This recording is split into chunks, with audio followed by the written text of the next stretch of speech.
Assalamualaikum warahmatullahi wabarakatuh. Kami dari kelompok 12 akan menjelaskan mengenai rancangan fungsionalitas dari Culture Quest interaktif atau media pembelajaran budaya yang interaktif dan berbasis gamifikasi. Latar belakang di sini yaitu warisan budaya merupakan aset bangsa yang mencerminkan identitas dan kekayaan sejarah yang perlu dijaga serta dilestarikan. Namun di era digital ini, minat generasi muda terhadap pembelajaran budaya semakin menurun. Metode konvensional seperti buku itu dianggap kurang menarik bagi generasi digital natif yang menyukai pengalaman belajar yang interaktif dan menantang. Sayangnya media pembelajaran budaya yang tersedia saat ini masih bersifat pasif dan belum mampu menggabungkan unsur teknologi interaktivitas dan gamifikasi secara optimal. Metodologi yang kami gunakan di sini ada primary research dan secondary research. Primary research di sini ada daftar user, VPC, solusi, serta paper prototype. Untuk secondary research-nya ada literatur review dan competitive audit. Nah, untuk literatur review di sini adalah ringkasan dan evaluasi kritis dari penelitian atau karya ilmiah yang terdahulu. Kemudian ada competitive audit. Di sini tentang analisis sistematis terhadap produk, layanan, atau strategi lain yang telah ada. Literatur review di sini ada 5. Yang pertama, Development and Effectiveness of Multimedia Interactive Learning Scratch Wabi Mendu. Penelitian ini mengeksplorasi penerapan platform Scratch untuk gamifikasi pembelajaran warisan budaya Indonesia. Kemudian ada Introducing Indonesian Culture. Penelitian ini mengembangkan board game fisik Grand Indonesia Java Edition yang memadukan kartu edukasi serta teknologi AR. Kemudian ada Digital Heritage Gamification. Penelitian ini meneliti aplikasi mobile gamifikasi untuk virtual walkthrough situs sejarah Kelly's Castle di Malaysia menggunakan AR. Yang terakhir, satu lagi ada studi penggunaan NFC. Penelitian ini membahas pemanfaatan teknologi Near Field Communication atau NFC sebagai sarana untuk menciptakan lingkungan belajar interaktif bagi anak-anak. Satu lagi, Systematic Literature Review of Gamification in Cultural Heritage. Di sini dilakukan oleh Marcos Pedro, merupakan tinjauan literatur sistematis yang berfokus pada penerapan gamifikasi dalam konteks pelestarian dan promosi warisan budaya. Kemudian ada competitive audit. Nah, di sini ada digunakan 4 kompetitif untuk dibandingkan.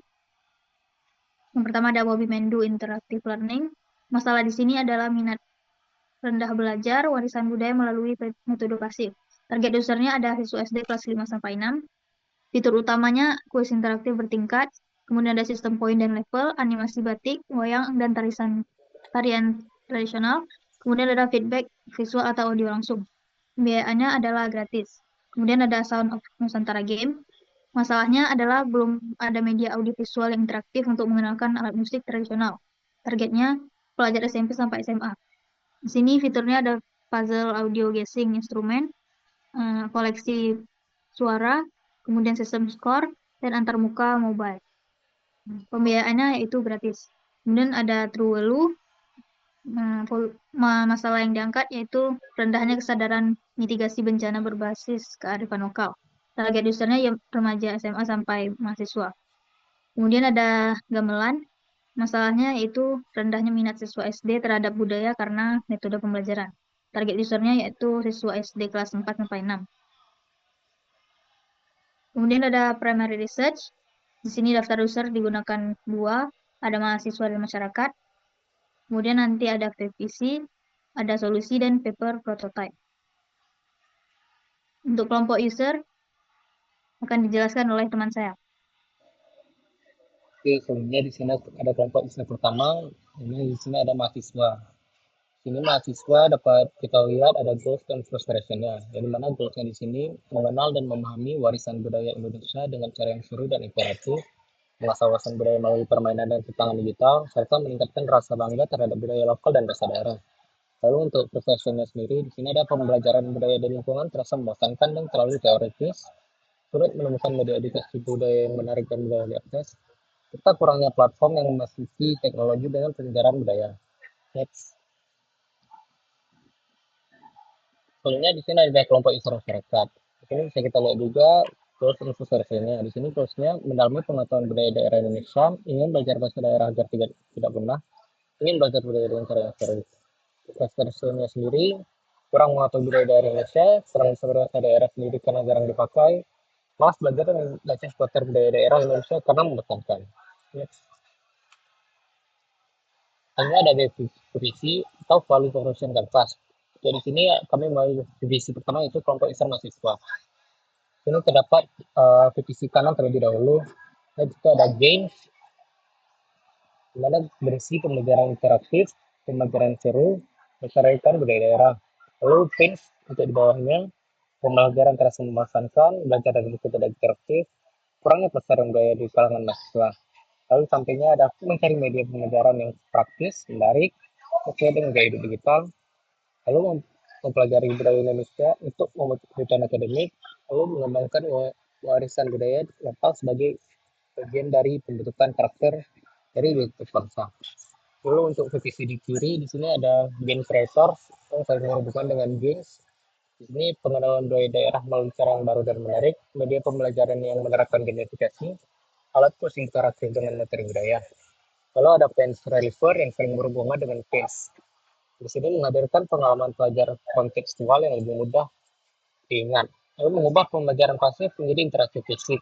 Lalu menyediakan tantangan dan kuis berbasis budaya agar tidak monoton. Lalu ada juga produk dan service yang disediakan. Di sini ada kartu NFC sebagai token elemen budaya, LED RGB dan DZ untuk feedback interaktif, LCD untuk menampilkan pertanyaan dan skor, dan DSP player untuk audio edukatif atau musik tradisional. Selanjutnya ada kelompok usaha masyarakat. Untuk divisikan yang terlebih dahulu, games yang didapat pertama ada bahasa daerah tidak punah. Banyak masyarakat mempelajari dan melestarikan budaya daerah tidak punah. Lalu untuk pensnya, kurangnya minat belajar budaya dari anak-anak hingga remaja. Terdapat masyarakat yang jarang menggunakan bahasa daerah, masyarakat yang kurang melestarikan budaya daerah. Lalu di sampingnya, pertama melestarikan budaya daerah Indonesia, mempelajari budaya dan bahasa daerah agar tidak punah, ajarkan budaya dan bahasa daerah pada anak hingga remaja. Lalu untuk divisi yang di kirinya, games creator, saya berhubungan dengan games, pengenalan budaya daerah melalui cara yang baru dan menarik, game pembelajaran bertema bahasa daerah, alat kuis interaktif dan materi budaya. Lalu untuk fans relievernya sendiri, yang pertama mengubah pembelajaran pasif menjadi interaktif fisik dan digital yang menyenangkan. Lalu lebih sering berbincang menggunakan bahasa daerah agar terbiasa dan mengajak masyarakat untuk melestarikan budaya. Untuk fans relievernya sendiri sama seperti kelompok user mahasiswa sebelumnya. Next. Ini ada solusi. Yang pertama di sini ada solusi dari mahasiswa terlebih dahulu, yang dimana masalah yang pertama yaitu belajar dari buku tidak interaktif. Solusinya yaitu media pembelajaran interaktif berbasis gamifikasi, penggunaan perangkat basic interaktif di kelas, aplikasi sistem informasi visual dan audio. Lalu untuk masalah kedua, kurangnya pelestarian budaya di kalangan mahasiswa.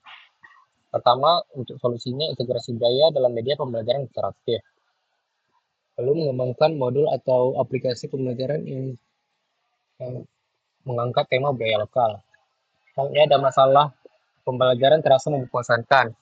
Solusi yang pertama di sini membuat headset VR portable berbasis smartphone untuk menjelajahi budaya secara virtual, membuat papan permainan fisik bertema budaya, lalu alat pembelajaran interaktif menggunakan token NFC, sensor, dan audio visual. Selanjutnya ada untuk solusi masyarakat di sini untuk masalah yang pertama bisa dilihat kurangnya minat belajar budaya dari anak-anak hingga remaja. Dengan solusi yang pertama membuat gamifikasi mobile app dengan koleksi digital budaya dan lain-lain. Lainnya untuk masalah yang kedua, terdapat masyarakat yang jarang menggunakan bahasa daerah. Solusi yang pertama yang di sini mengembangkan learning box dengan NFC dan audio, membuat mobile app bahasa Nusantara dengan visual learning features. Lalu untuk masalah yang ketiga, di sini ada masalah masyarakat yang kurang melestarikan budaya daerah. Dengan solusi yang pertama, mendirikan pusat budaya komunitas di taman kota, perpustakaan, atau community center. Yang kedua, membangun platform web mobile app berbasis crowdsourcing dan integrasi budaya dalam event lokal dengan teknologi interaktif. Lalu di sini bisa kita lihat ada paper prototype sendiri, di mana di sini gambar pertama kita lihat kalau user datang untuk bermain filter request interaktif box. Lalu user duduk dan mengambil kartu NFC-nya. Dan yang ketiga di sini user menempelkan kartu NFC-nya ke RFID reader. Dan yang terakhir, user melihat pertanyaan dan menjawab dari pertanyaan tersebut. Jadi kesimpulan yang dapat diambil, Culture Quest interaktif hadir sebagai solusi inovatif dalam menjawab tantangan rendahnya minat generasi muda terhadap pembelajaran budaya Indonesia. Dengan memadukan teknologi berbasis Arduino dan kartu NFC, media ini menawarkan pengalaman belajar yang interaktif, menyenangkan, dan penuh tantangan melalui pendekatan gamifikasi. Serta secara keseluruhan, Culture Quest interaktif bukan hanya media pembelajaran, tetapi juga jembatan antara teknologi dan tradisi yang menghubungkan generasi masa kini dengan kekayaan budaya bangsa secara kreatif dan berkelanjutan. Mungkin sekian saja pembahasan dari kelompok kami. Apabila ada salah kata, saya mohon maaf. Apabila ada budaya, Assalamualaikum warahmatullahi wabarakatuh.